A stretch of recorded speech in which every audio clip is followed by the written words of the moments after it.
எனக்கு யாரையாவது நான் கட்டி விடணும்னா அவங்களுக்கு கடனை கொடுத்துடுவேன். அதுக்காக ஒரு டெக்னிக் பண்ண ஆரம்பிச்சேன். என் சொந்தக்காரங்க நிறைய பேர் வந்து எனக்கு வீடு வாங்கித்தா அப்படின்னுவாங்க. அவங்கள எப்படிடா கட் பண்ணி விடுறதுன்னு பார்ப்பேன். அதுக்காக சில நேரங்களில் வந்து மறந்து போய் சிவா ஒரு 30,000 இருந்தா கூட அப்படின்னு 30,000 கொடுத்துடுவேன். அது திருப்பி கொடுக்குற வரைக்கும் வரமாட்டாங்க, அவங்க திருப்பி கொடுக்க மாட்டாங்க. ஸோ நமக்கு ஒரு ப்ராப்ளம் சால்வ் பர்மனெண்டா. இந்த உறவினர்கள் தொல்லை எனக்கு விட்டது. எனக்கு ஒரு நல்ல நண்பர், அவர் 50 வருஷமா நண்பர். அவர் பேரு நடராஜன் ராமச்சந்திரா வெங்கட். அவர் வந்து கஷ்டத்துல இருக்காரு, நீ ஒரு 100 கோடி பணம் கொடு அப்படின்னு அவருக்கு கொடுத்த வெங்கட்டும் திருப்பி கொடுத்தா. பட் சில நண்பர்கள் ஒரு 200-300 பேருக்கு கொடுத்த பணத்தை திருப்பி கொடுக்க மாட்டாங்க. எனக்கு பர்சனலா ஒரு லோனும் கிடையாது. நான் யாருக்குமே கடன் கொடுக்க வேண்டியதில்லை. நாளை காலையில சிவசங்கர் இல்லைன்னா ஐயோ இவனுக்கு கடனை கொடுத்தமே திருப்பி கொடுக்காம போயிட்டானேன்னு கதறுவதற்கு ஆட்கள் இல்லை.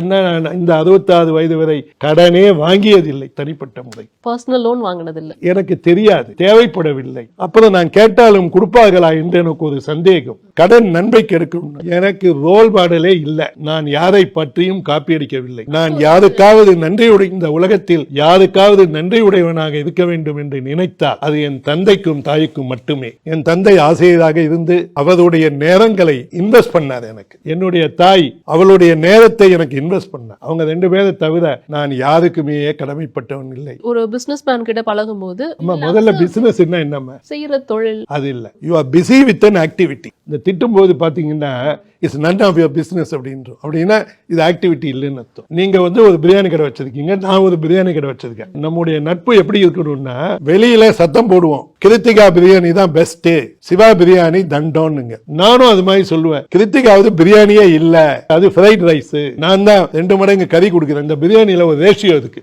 1 கிலோ அரிசிக்கு 1.5 கிலோ மீட் அப்படின்னு. சோ நீங்க அட்வர்டைஸ்மெண்ட் கொடுத்தீங்கன்னு வச்சுக்கீங்க, 1 கிலோ அரிசிக்கு நான் 1.5 கிலோ சிக்கன் போடுறேன், நான் வந்து 5 கிலோ கோழிக்கு 1 கிலோ அரிசி போடுவேன் அப்படின்னு நான் சொன்னேன்னா அது வந்து காம்படிஷன். அதுக்கப்புறம் சாயங்காலம் ஒரு பிரச்சனை, கோழி கிடைக்கல. நான் கிருத்திகாவுக்கு போன் பண்ணி எங்கப்பா கோழியே கிடைக்கல எனக்கு, சிவா சார் நீங்க ஒன்னும் கவலைப்படாதீங்க, எங்கிட்ட 200 கிலோ கொடுத்து நீங்க பிசினஸ் பண்ணுங்கன்றீங்க. அதுக்கு பேரு கோஆபரேஷன். இதுக்கு ஹார்வர்ட் யூனிவர்சிட்டியில ஒரு நல்ல பேர் வச்சாங்க. என்ன பேருன்னா coopetition. Compete externally, cooperate internally. இத வந்து மறைந்த தலைவர் ஒருத்தர் சொன்னார், உறவுக்கு கை கொடுப்போம், உரிமைக்கு குரல் கொடுப்போம். உறவுக்கு கை கொடுப்பது நானும் நீயும் ஒத்து போட்டு வியாபாரம் செய்வது, உரிமைக்கு குரல் கொடுப்பது விளம்பரத்திலே செய்து வாடிக்கையாளர்களை தேடுவது. எனக்கு யாரையாவது நான் கட்டி விடணும்னா அவங்களுக்கு கடனை கொடுத்துடுவேன். அதுக்காக ஒரு டெக்னிக் பண்ண ஆரம்பிச்சேன். என் சொந்தக்காரங்க நிறைய பேர் வந்து எனக்கு வீடு வாங்கித்தா அப்படின்னுவாங்க. அவங்கள எப்படிடா கட் பண்ணி விடுறதுன்னு பார்ப்பேன். அதுக்காக சில நேரங்களில் வந்து மறந்து போய் சிவா ஒரு 30,000 இருந்தா கூட அப்படின்னு 30,000 கொடுத்துடுவேன். அது திருப்பி கொடுக்குற வரைக்கும் வரமாட்டாங்க, அவங்க திருப்பி கொடுக்க மாட்டாங்க. ஸோ நமக்கு ஒரு ப்ராப்ளம் சால்வ் பர்மனெண்டா. இந்த